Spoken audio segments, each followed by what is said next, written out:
Well, good morning, First Baptist Dallas. We welcome you, our guests and iCampus viewers for worship. Let's stand to our feet. We're joined this morning by our children's choirs and our student choirs. Let's sing together. Would you be free from the burden of sin? There's power in the blood, power in the blood. Would you or evil a victory win? There's wonderful power in the blood. There's power, there is power, wonder-working power in the blood, of the Lamb. There is wonder-working power in the precious blood of the Lamb. You sound great, church. Let's sing it. Would you be free from your passion and pride? There's power in the blood. There's power in the blood. Come for a cleansing to Calvary's side. There's wonderful power in the blood. There's power,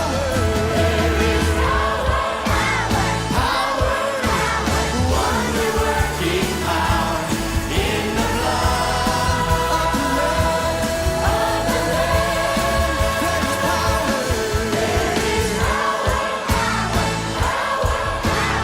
wonder-working power in the precious blood of the Lamb. There's power. Would you be whiter, much whiter than snow?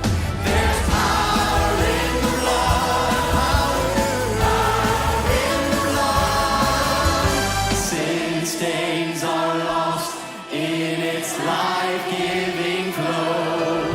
There's wonderful power in the blood. There's power,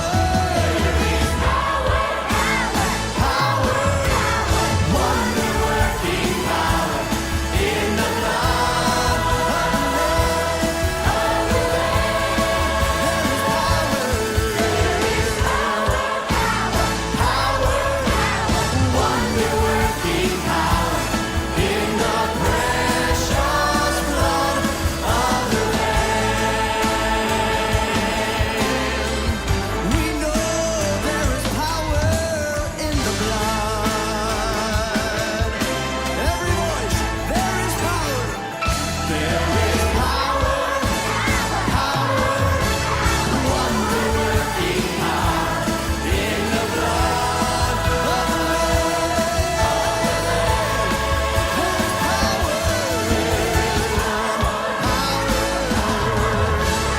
wonder-working power in the precious blood of the Lamb. In the precious blood of the Lamb. There is power in the precious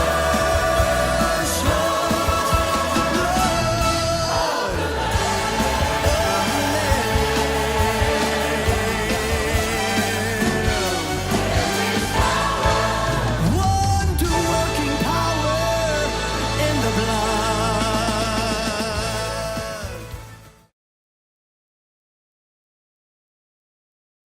Greetings, church. What a tremendous way to begin worship today with the First Baptist Dallas very powerful presentation of Power in the Blood. That leads us to celebrate His marvelous salvation, and we'll hear more about that in the next few minutes. Welcome to Wednesday Worship Live for October 28th, 2020. Open your Bibles to John chapter 2 as we begin looking a bit more in depth at the last 4 of the 7 miracles that John used to demonstrate Jesus' power and the people's belief in Him because of who He was and what He was doing. If you're gathered with us today, let us know of your presence by texting the word worship to 828-374-1660 so that we know you're here and that you are studying with us. If this is your first time, text the word guest to that same number, 828-374-1660, so that we have a record of your visit with us. One major announcement today as we approach election week across America. We are calling the church to prayer leading up to the election. The parking lots are open anytime for you to come and prayer walk and pray for our nation. We have a prayer walking prayer guide available right here on the front of the webpage for you. Also, if you're not up for walking, we are opening the worship center on Sunday, November 1st from 2 p.m. until 6 p.m., on Monday from 8 a.m. to 5 p.m., and on Tuesday, November 3rd, Election Day, from 8 a.m. to 5 p.m. In addition to those times, you're invited to join us for a live stream prayer time led by all of our staff members, including Dr. Yunt and Dr. Campbell, from 12 noon to 1 p.m. on Election Day at 12 noon. We will be live streaming that, and it will be posted here on the web page as well. Begin praying if you haven't already, but prayer is the key to this election in so many ways. Join us in whatever way works for you, and thank you for praying. No more announcements. Over the last 2 weeks, we've introduced you to Malachi, a 12-year-old boy with cancer whose passion for his lost friends challenged us to get our act together and share the gospel. Last week, we saw the impact of this young life on his family, his church, and his school. Today, I want you to meet Malachi himself and hear from him.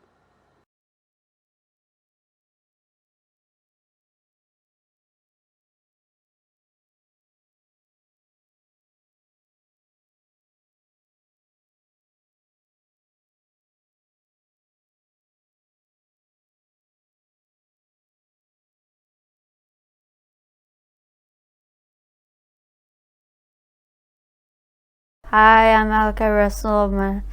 I'm 12 years old. I'm in 6th grade. I go to Sherwood Christian Academy. I love playing goalie for rec and my dad coaching me. I always love going to the beach and looking for shark teeth. I always love playing video games and playing with my brothers outside. Some of my favorite memories are like when we had the Nerf gun wars in the house and around the house. The tickle fights that we'd always have on the couch. Those are fun because we'd always end up getting out of control, and then we all get out of control. Our dad always loves to play sports with us, and he coaches our recreational team, and he plays Nerf gun wars with us. He plays the Xbox with us. He makes my lunch every day to go to school. He helps a lot. Some of the things I love about my mom are she always laughs. So it always makes us laugh if we're having a down day. My mom is full of surprises. We'll be in the car and she'll see we're having a bad day. She'll be like, "Wanna go to Freeze? Let's go to Freeze." So we'll go to Freeze. Like, she'll stick a note in our lunchbox every once in a while talking about how much she loves us. And I want to say I was about 6 or 7, and I heard Cameron talking about Christ and how cool it was, and so I come in the living room and I'm like, "Ooh, I want to talk about this, I want to do this," and my parents are like, "You're not ready." So I go back to my room. Finally got to the point where it was at a concert at our church, and I felt the Lord just calling me, and I went down and got saved, and then I got baptized that night. When I got saved, I didn't really have a full understanding of the Lord, but then when I got cancer, it really changed my view of what the world is and how we need the Lord. My favorite verse is John 15:5. "I am the vine, you are the branch. Whoever abides in me and I in him shall bear much fruit. Apart from me, you can do nothing." So apart from Christ, I can do nothing. But I was trying to live my life in my full strength and it wasn't getting me anywhere. Literally, I'm wheelchair bound now.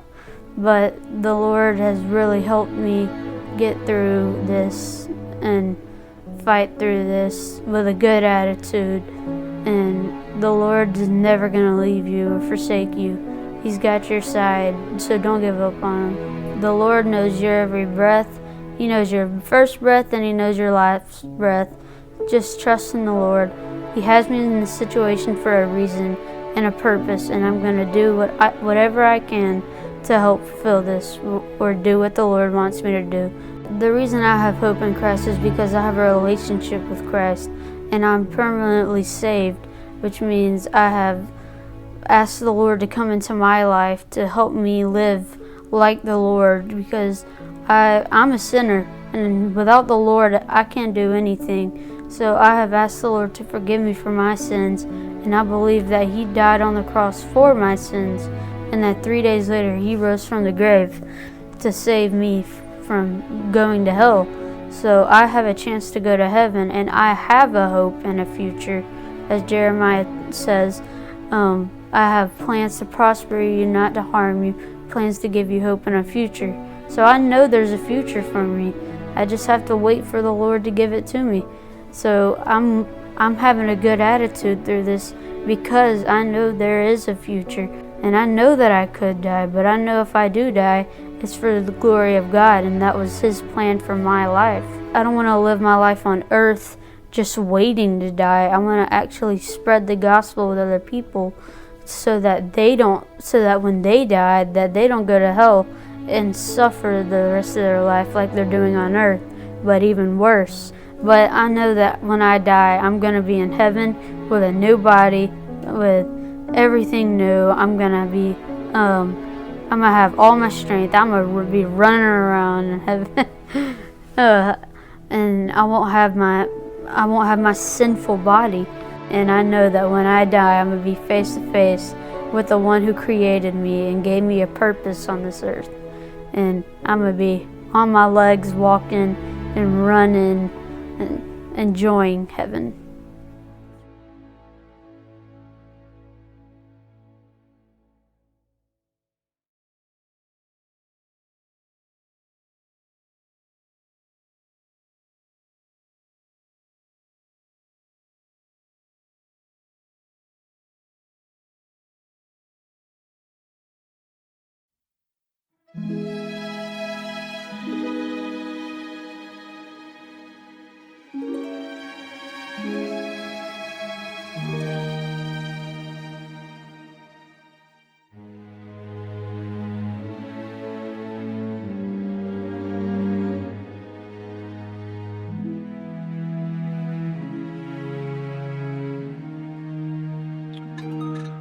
Well, greetings, church family. Welcome back to Wednesday Worship Live Bible Study. We're looking today at the last 4 of the 7 miraculous signs that John used in his gospel to determine and to develop the principle and the apologetic on believing.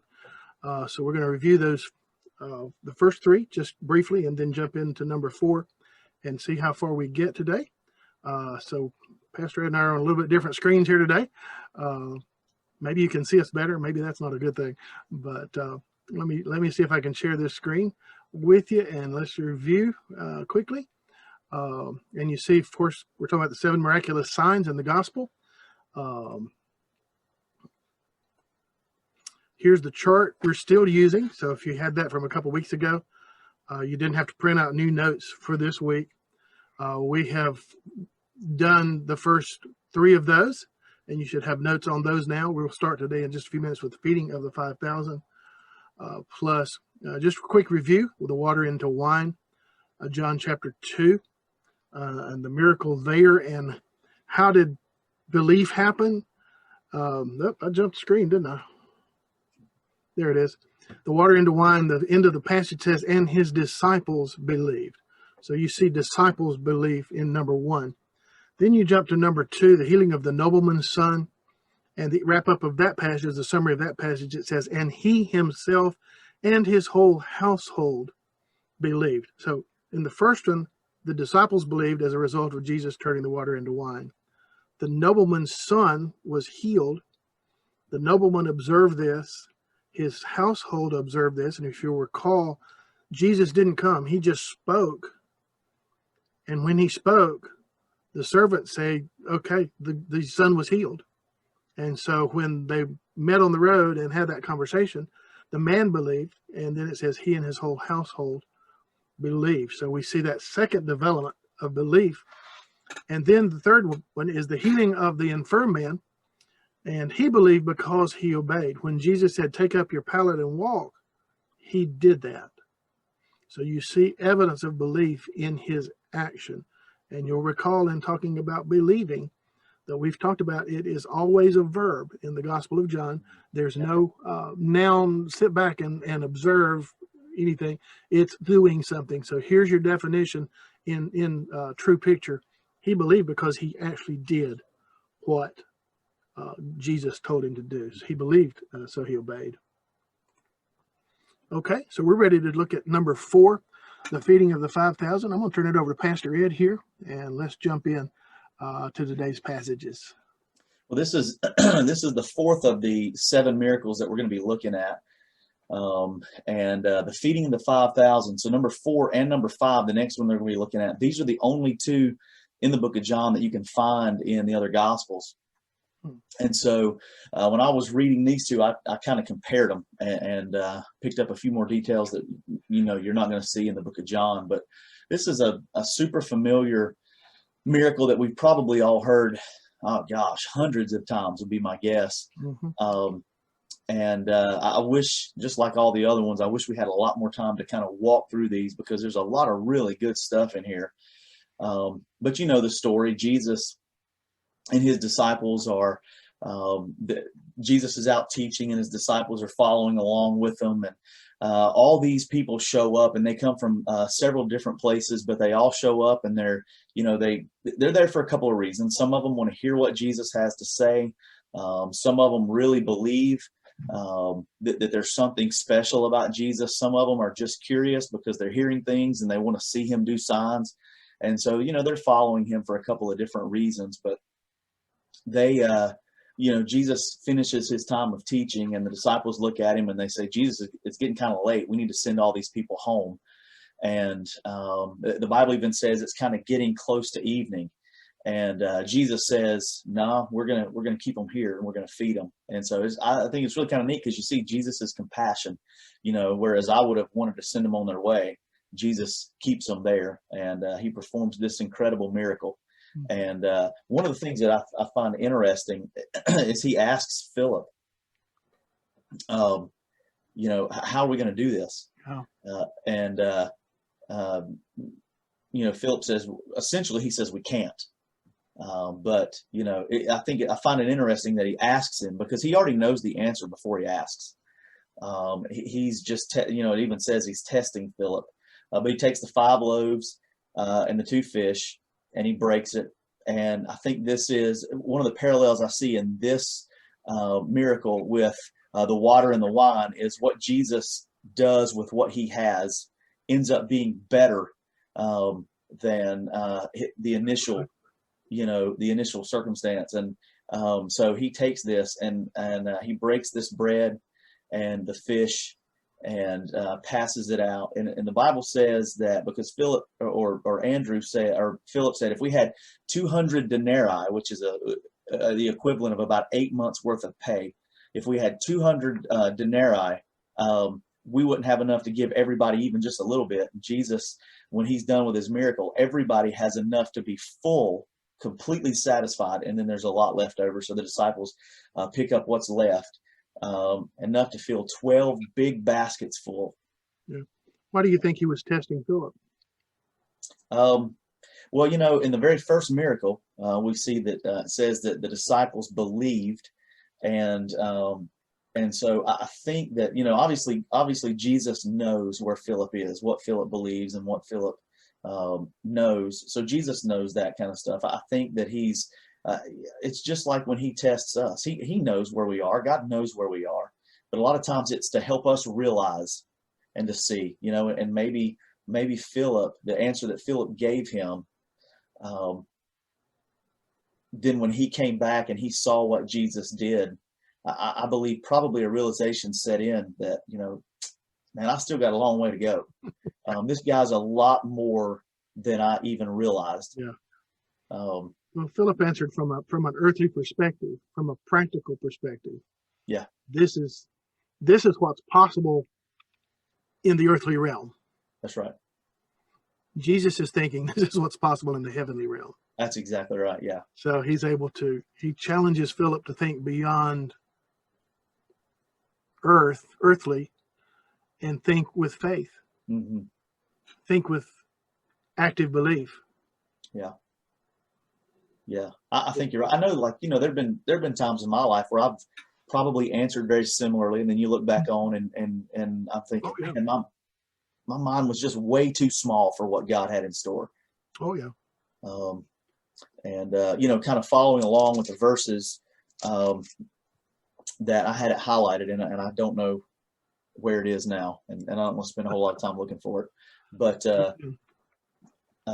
anyway, the verse that talks about the belief, the people saw and the people believed, and the people wanted to make Jesus their king, and Jesus kind of retreated. And I love that too. And I'm not trying to take too much time on this one. I love that because what we see there is that Jesus has a very clear mission, and he's not going to let the whims of people interfere with his mission, this mission that God had sent him on. But the people saw what he did, and they believed because they saw him perform this incredible miracle. Absolutely.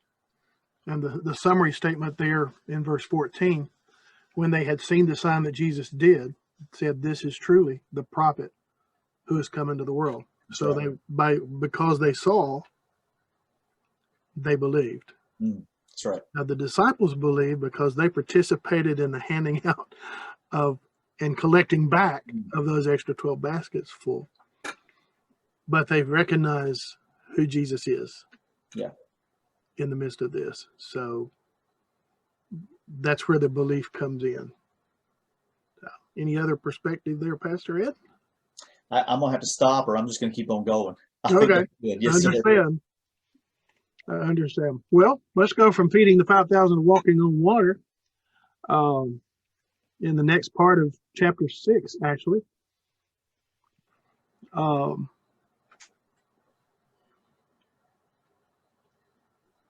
Verse 15 kind of is a transitional verse there. It says, "Therefore, when Jesus perceived that they were about to come and take him by force to make him king, he departed again to the mountain by himself alone." They realized, hey, this is the prophet. This is who God said's coming. So let's make him king. And he took off to the mountain. Now, when the evening came, his disciples went down to the sea to get in the boat and went over the sea toward Capernaum. And it was already dark, and Jesus had not come to them. Can't even read here. Then the sea rose because a great wind was blowing. So when they had rowed about 3 or 4 miles, they saw Jesus walking on the sea and drawing near the boat, and they were afraid. But he said to them, "It is I. Do not be afraid." Then they willingly received him into the boat, and immediately the boat was at the land where they were going. I always wondered about that part of that passage. Immediately. Right. That's right. Immediately. The boat was there at the land where they were going. But you see in that one, and without spending a lot of time here, then they willingly received him into the boat. I think there's your belief. Mm-hmm. Who is this coming walking on the water towards us? They were afraid. But when he said it's me, it's Jesus, it's me. Don't be afraid. That's right. They received him into the boat, and immediately the boat was at the land where they were going. Maybe we need to look up on that one and spend a little more time there later on that. But Jesus came walking on the water. It's, again, a demonstration. All right, who believed in this story? Who was it who believed in this story? We're back to the disciples, aren't we? Yeah. We're back to the disciples. And you see if in one of the other gospels, it talks about Peter. Peter even stepped out onto the water. Yeah. And he believed. Now, of course, he had he was looking at Christ, and then he got afraid of all the other stuff, and Mhm. he kind of got tunnel vision on the storm and the waves and that kind of stuff. But Peter believed. Yeah, I was just an observation I Sure. was making, that typically when we have Christ in front of us and fear on either side, isn't it interesting that most of the time our tunnel vision turns towards our fear and not towards the Lord? Mhm. And that's what Peter had done. But yeah, he saw Jesus, and I can't imagine stepping out of that boat onto that water, but that's what he did. Yeah. Fear or faith. Yeah, And I think that speaks to where we are today. that's right. Yeah, Are we going to live in faith, or are we going to live in fear? And the world is driving fear like crazy hmm right now, wanting us to be afraid, wanting us to be fearful, wanting us not to trust. that's right. Yet we keep our eyes on Jesus, and we trust him. We believe in him. When they were afraid, he said, it is I. He spoke. Hmm. He spoke. He said, it is I. Do not be afraid. And then they willingly receiving. Hey, Jesus, come on in here. Yeah, I wondered, like, when he said that, when they were afraid, and he said, "It's I." I just Mhm. wonder what was going on in their minds and their hearts. If that fear at that moment, because Jesus spoke, just kind of went away. Yeah, you can imagine. Yeah, In another passage where he speaks to the water and says, peace be still, and it just settles. that's right. In this case, maybe that peace in their hearts Yeah, settled. And I've talked to several folks lately who say, I just need that peace. I just want that peace. Mm. Listen to Jesus. Listen to his words. that's right. It is I, do not be afraid. And then willingly receive him into your circumstance. They received him into the boat. Yeah, That was their circumstance at the moment. They received him. And then it says, immediately the boat was to the land where they were going. Hmm. They didn't have to strive through the rest of the storm, if you will. They went straight to where they were supposed to be. right. Because they trusted, because they believed. Okay, the next part of this chapter goes into the I am the bread of life section, and we'll be talking about those later when we get to the I am statements, which will be in a few weeks. So we're actually going over to John chapter 9, if you will, and this is the long one, so I'm going to let Pastor Ed take care of it. He's been studying on it, and they did this one in youth yesterday, I believe. Yeah, Did you not? yeah. So talk to us about the blind man. So I'll try to make this as quick as I can. This story here takes up pretty much the whole chapter of chapter 9. It's a great story. This guy was blind since birth, and people knew it. I mean, they'd seen this guy around, and Jesus comes and he chooses a very odd way to heal this man. He could have done it any way he wanted to, but he chose to spit in the dirt, mix the dirt up, make some mud, put it on the guy's eyes, and he said, "I want you to go and bathe in the pool of Siloam." And so the guy did that, and I think that you see belief there, that the guy did that. One of our kids asked last night, and I thought this was a very insightful question: what if he had gone somewhere else and bathed? Would it have worked? Isn't that a good question? And so we were able to draw a parallel there between the way the guy received sight and the way we have to receive salvation. We've got to do it God's way. But anyway, so the guy goes and he does it, and he comes back and he sees, and immediately the people take him before the Pharisees. Jesus had already kind of moved away at that point, and they take him to the Pharisees, and the Pharisees start questioning him. Who is this guy? He's just a sinner. He's obviously not God. Only God could do something like this. Quit lying to us. I mean, they're just really giving this guy the third degree. They even ask his parents, was this man really blind since birth, and how did he receive his sight? And this is interesting. The parents were afraid of what the Pharisees would do, so they throw it back on the blind man. They said, no, you ask him. I know he's our son, but he's of legal age, so you ask him. That way, if anybody gets in trouble, it's him, not us. Throw him under the bus. Right. That's right. And so they do that. Thanks, And Mom and Dad. they go back to asking him, and he gives an incredible response to them. And I'll just read that real quick. Here's what he says in verse 30. He says, "This is an amazing thing," the man told them. "You don't know where he is from, and yet he opened my eyes." It was like he was saying, y'all are the religious leaders, and you don't know anything about this guy, yet he still did this. So you don't know everything you think you know. We know that God doesn't listen to sinners, but if anyone is God-fearing and does his will, he listens to him. Throughout history, no one has ever heard of someone opening the eyes of a person born blind. If this man were not from God, he wouldn't be able to do anything. That's what this guy told the Pharisees. Wow. And the Pharisees were very offended by it. They said, "You're just a sinner. Why are you teaching us? How dare you?" Then after that, they threw the guy out of the synagogue. They got so mad. Jesus shows back up, finds the guy, and says, "Hey, do you believe in the Son of Man?" And the guy looks at Jesus and he says, "Well, if you tell me who the Son of Man is, I will believe." And Jesus pretty much says, "You're looking at him." And the guy responds, "Lord, I believe." And he falls down and he begins to worship him. An incredible story. Jesus turns and starts talking to the Pharisees and pretty much puts them in their place and tells them that you think you see, but you don't. This man was blind. He knew he couldn't see, and he's kind of relating that to our sinfulness. You know, if we realize that we're walking in spiritual blindness, then we're in a place where we're crying out to the Lord and God will forgive us. But if we think we're self-righteous, then we're holding on to our sin, and really we're the ones who are blind, and we're going to remain blind. So it's a really incredible story. Absolutely. Absolutely. You see the statement in verse 11. When they questioned him, he said, "A man called Jesus made clay and anointed my eyes and said, 'Go to the pool of Siloam and wash.' So I went and washed. I received sight." There again, his action indicated his belief. That's right. More than that, and I don't have that on the screen, but Pastor Ed just referred to verses 30 through 33. Why this is a marvelous thing that you do not know where he came from, yet that he opened my eyes.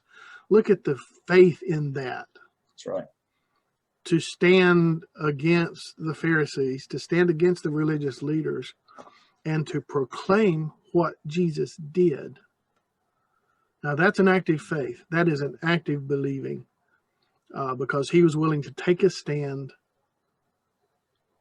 for his faith, for Jesus Christ, and what he had done for him against those who were supposed to know better. That's right. So, yeah.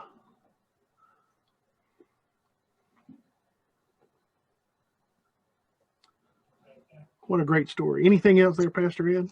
We could go on. We could stay on that one a while, can't we? Yeah, well, I think we probably need to move on. Okay. Again, same thing. We could stay here for a while, but Yeah. Okay, moving over to chapter 11, and this is a familiar story to us. Chapter 11, verse 1. Now a certain man was sick, Lazarus of Bethany, the town of Mary and her sister Martha. It was that Mary who anointed the Lord with fragrant oil and wiped his feet with her hair, whose brother Lazarus was sick. Therefore the sisters sent to him, saying, "Lord, behold, he whom you love is sick." Hey, Jesus, you love Lazarus and he is sick. Mm-hmm. When Jesus heard that, he said, "This sickness is not unto death, but for the glory of God, that the Son of God may be glorified through it." Think about that. The sickness is not unto death, but for the glory of God, and the Son of God may be glorified through it.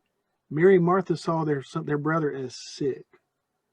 Jesus saw it as a means of glorifying God. Now, Jesus loved Martha and his sister and Lazarus, and we know that from this passage and from others because he spent time in their home regularly. So when he heard that he was sick, he stayed 2 more days in the place where he was. Then after this, he said to his disciples, "Let's go to Judea again." He stayed where he was. It was not his time. That's right. Go back to his question to Mary in the first miracle. "Woman, why are you asking me to do this? My time has not yet come." So we reminded often Jesus' timing is better than our timing. Yeah.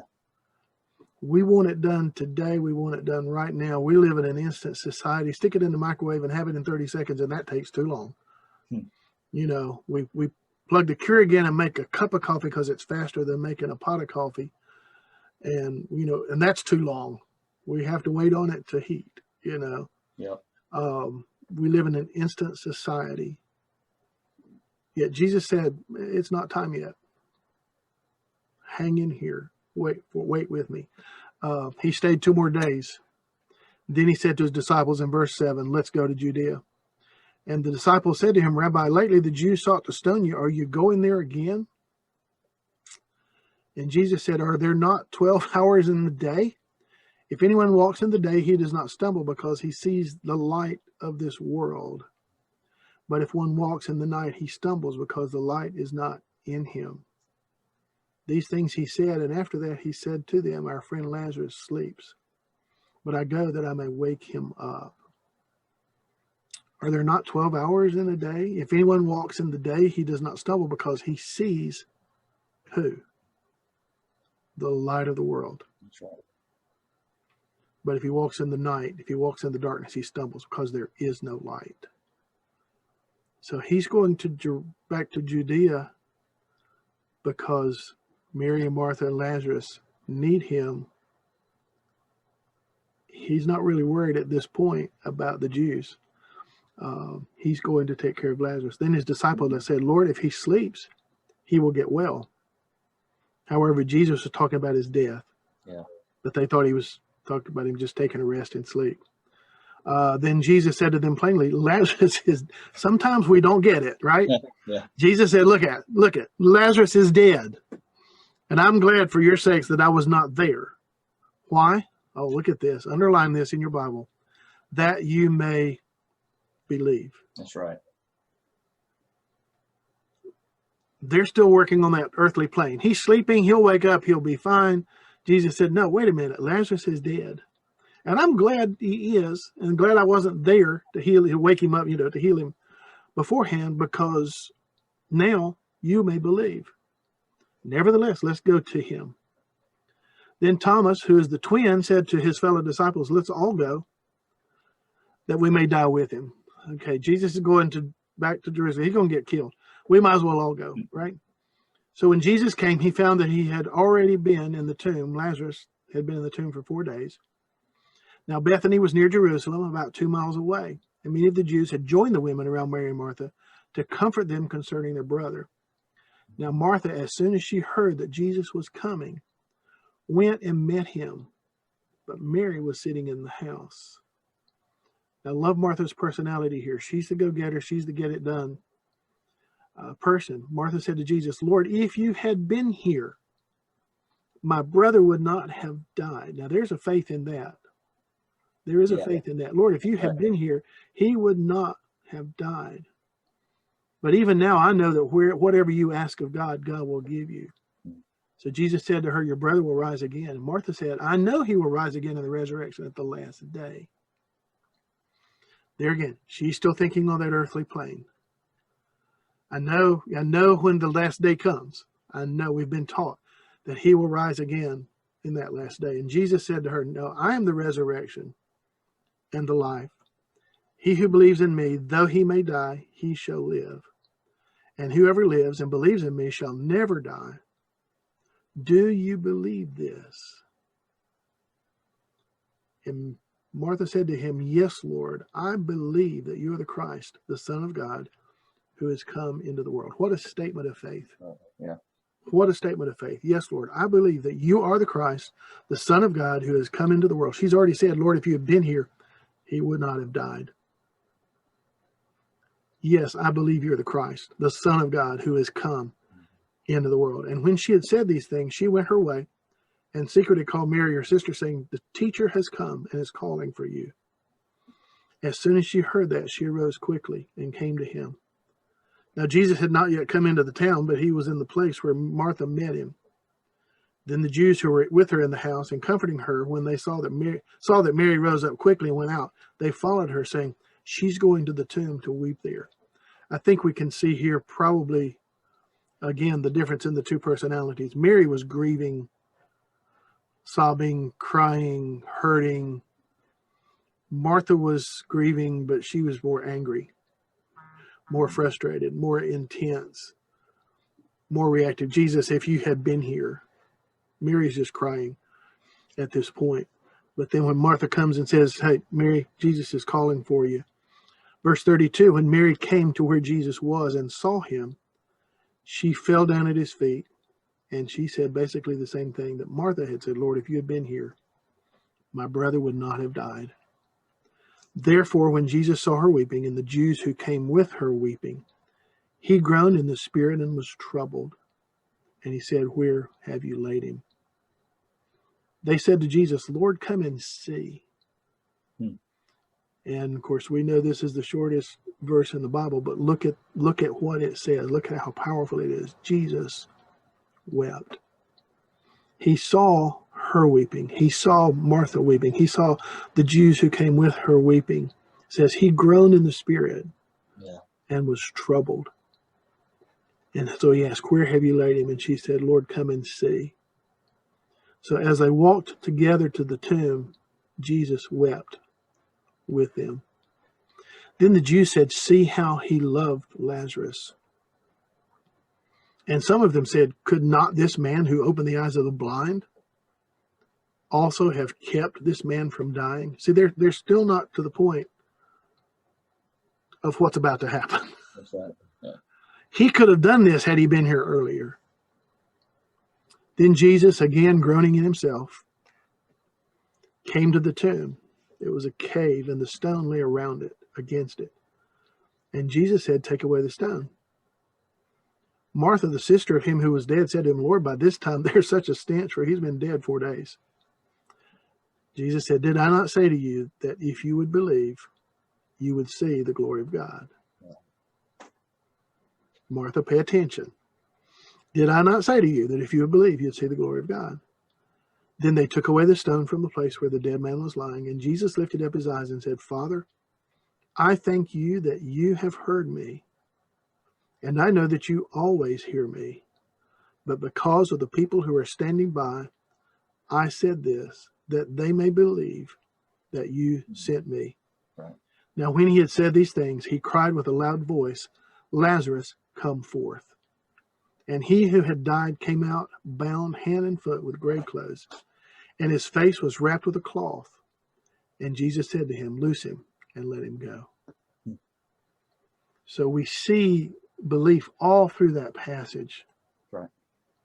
All through that passage. And then you see in verse 45, it says, then many of the Jews who had come to Mary and had seen these things that Jesus did, what they do? They believed in him.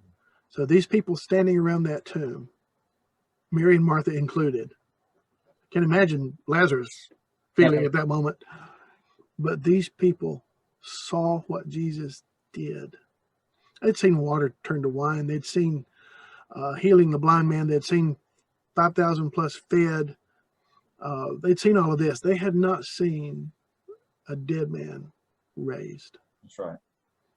So in verse 45, it says, many of the Jews who had come to Mary had seen the things that Jesus did and believed in him. So here's the question, looking at those 7 signs, looking at those miracles, why did John put them in? What is the purpose of John's inclusion of these 7 miracles or signs in his gospel? Why did he put them in the way he put them in? And you'll find it up on the top right-hand corner of your chart, if I remember correctly. That we may what? That we may believe.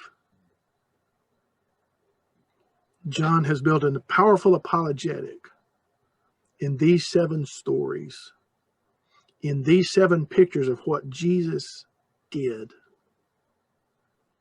And in each of those instances, it is that we might believe. We saw the disciples believe. We saw the nobleman and his whole household believe. We saw the infirm man take up his bed and walk. He believed because of his action. We saw in the I'm doing this from memory. I don't have anything in front of me. The feeding of the 5,000. There again, the disciples believed. A lot of other people believed too. But we see again the disciples believe, and we see it come on down through these 7 stories. And the disciples are there for all of them. Right. So we come back to that we might believe. Any final words, Pastor Ed? I